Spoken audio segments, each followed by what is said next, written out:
may nakita ako dito ang isang sementeryo.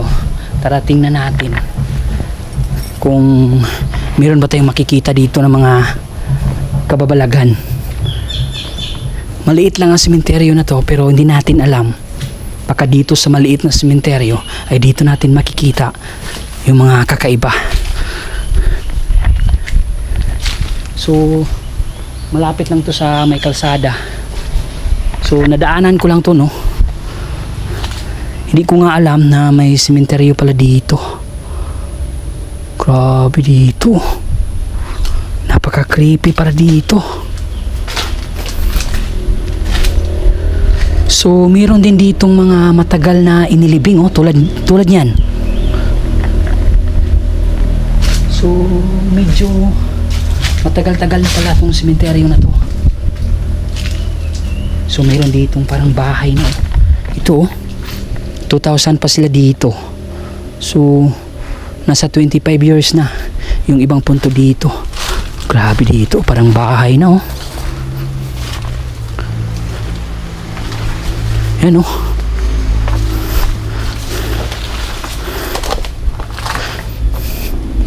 So malaki din to, no.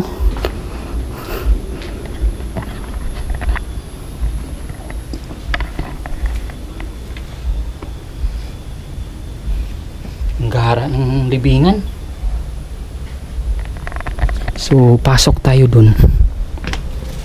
Tingnan natin sa may bandang likuran.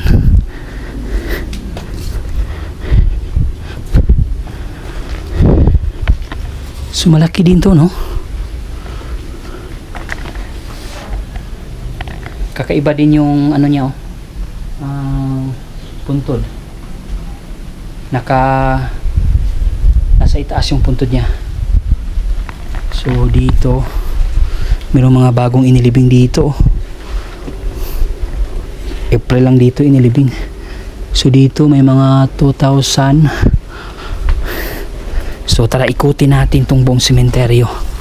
Baka may makita tayo dito ng mga kababalagan.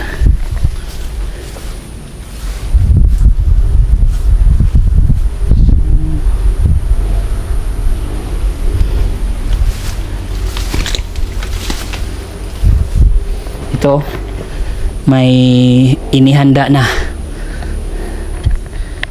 At dito grabe, ubos yung isang long neck. Sino kayang umubos niyan? Sino kayang uminom? So dito tayo sa may likuran, no.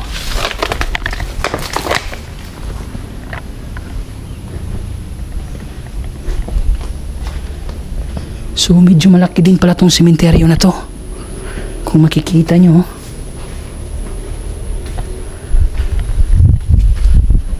kala ko lang maliit, pero malawak pala to.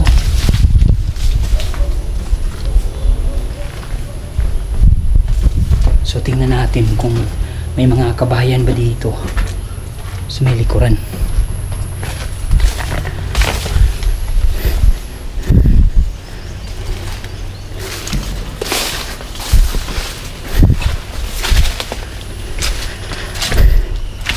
Napakaganda dito paggabi.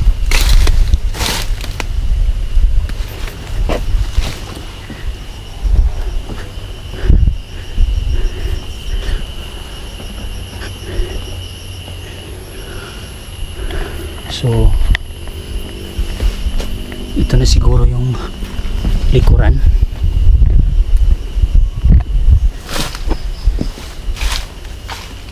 Uy, may anay. Itong puntod niya, mayroong anay, tapos nilagyan ng coins, oh, 1 piso, yan, nilagay dun sa anay. So kakaiba, no, puntod na may anay tapos nilagyan ng coins na piso. So tingnan natin doon sa may likuran, mukhang kabahayan na dyan, ah.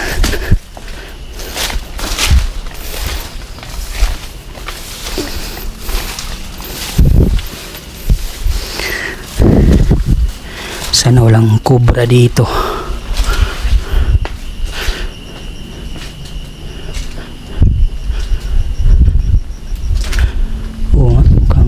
bahay na dyan sa likod ah.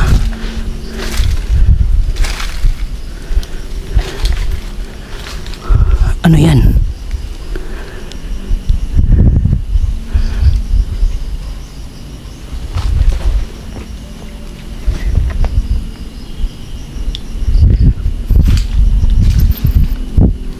Bahay yata ng Putsukan. Grabe, napakalaki ng bahay ng Putsukan.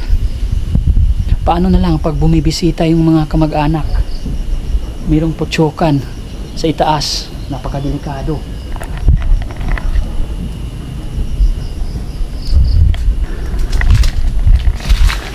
Ito, abot kamay na itong mga bunga ng mangga. So pwede ka nang mamitas dito pag mahinog na to. Ito pa oh.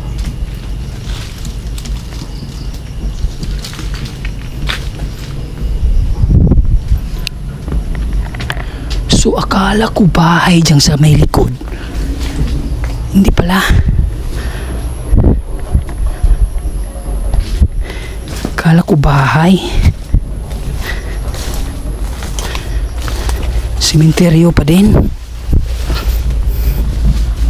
Uy, akala ko bahay. Napakalaki ng nuno sa punso dito. Ito yung sementeryo na marami akong nakitang mga bahay ng anay o sinasabi na nuno ng punso. Yun o.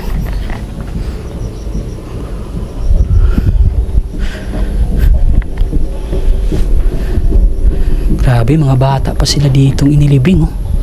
Meron pa ditong Boy Scout oh. Ganda ng kanyang libingan. Dito akala ko bahay to, hindi pala. Punto din pala to.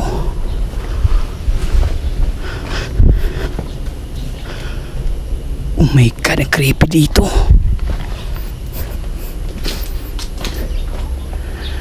Dalawa sila dito. Pareho sila ng apelyido. So dalawa sila dito. Bakit kaya hindi kaya sila kambal?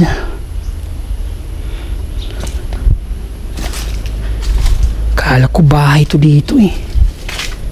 Libingan din pala to.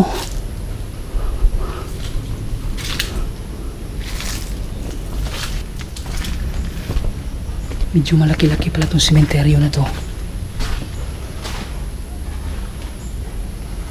Dito may foreigner din oh. May inilibing din dito na foreigner. Uy.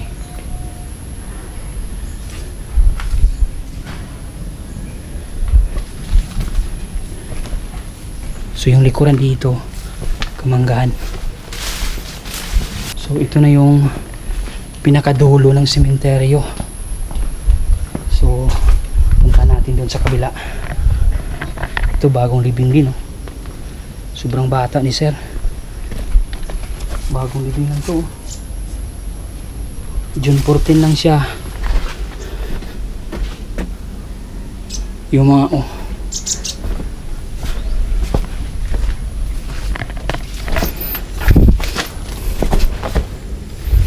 So wow, laki ng espasyo dito ah. So ito yung uy, ibon. Merong nag-date dito na ibon. Munti ko nang mahuli or nahuli ko na eh. Uy, magdi-date pala yung ibon. Doon sila oh. Kala nila sino eh. Oh. CR ng yumao.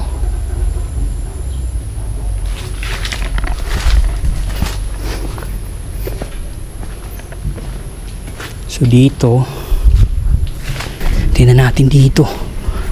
Baka nandito yung mga kakaiba.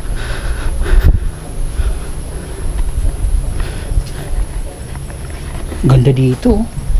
Linagyan talaga nila ng upuan para pag nandito sila may maupuan sila. So ito yung sumay likuran. Ano to? Foreigner din to. So tubuhan na yung nasa likuran nito.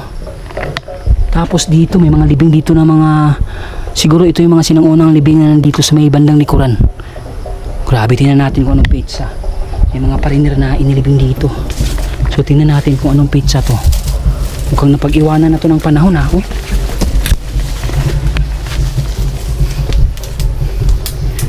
Walang pizza to. Delikado to sa ahas dito ah. O yung mga putsukan. Dito tingnan natin. Died 2006. So hindi pa masyadong luma to. 2006 pa to nandito. So mukhang hindi na to nabibisita ng mga kamag-anak. Yan napakaluma na tingnan. Nasa ilalim kasi ng punong kahoy. So dito may lead horse Ano yan? Hindi ba to kababalagan?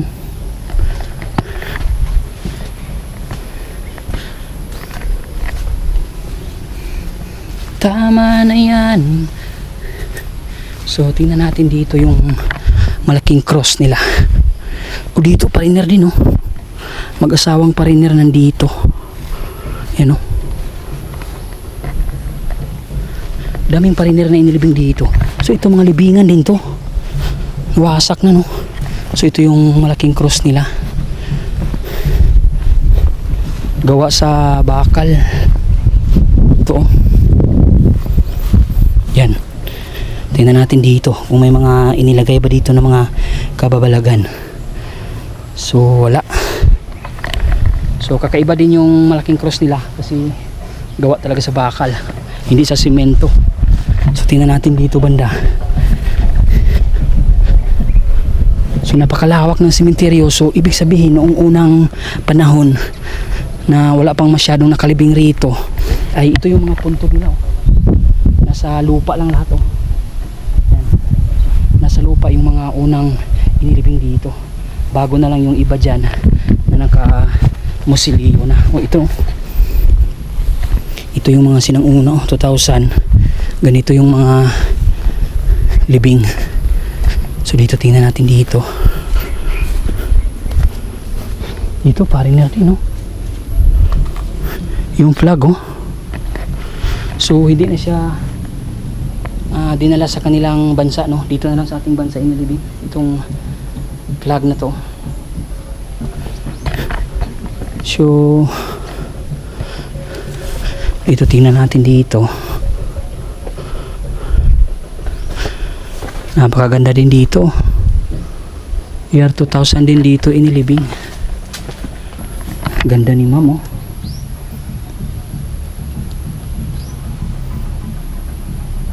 19 years old lang siya. Napakalawak ng sementeryo, maluwag. So marami pang pwedeng ilibing dito. So ikot pa tayo, hindi pa natin naikot lahat. So kakaiba tong puntod na ganito mukhang nasa kahon lang. Yan, nakakahon lang siya, pero libing din yan.